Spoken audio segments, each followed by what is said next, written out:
Did you know Workspace Outbound Access Protection, OAP, is now available in preview for Power BI?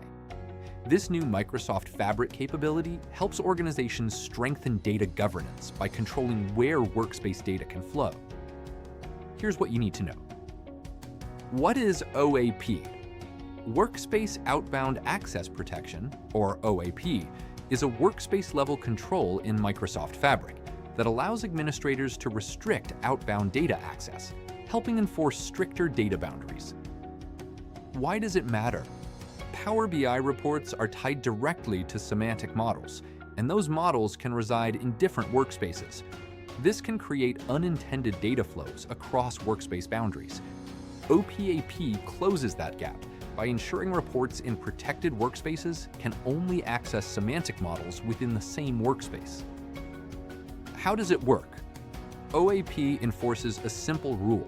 Reports in a protected workspace can only connect to semantic models within the same workspace, preventing cross-workspace bindings. Semantic models continue to enforce OAP policies for their underlying data sources, extending protection across the data ecosystem. Publishing and authoring.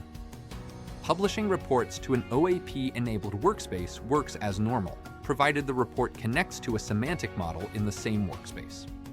Reports that reference models in another workspace can be published, but won't be able to render data. Getting started. Assign the workspace to a Fabric capacity, FSKU. Enable workspace-level outbound network rules, and turn on OAP for the workspace. Then configure semantic model connection rules, and ensure reports and semantic models are located within the same workspace. For organizations in regulated industries or those with strict data governance requirements, OAP provides an additional layer of control to help keep data where it belongs. Stay tuned for more Power BI updates.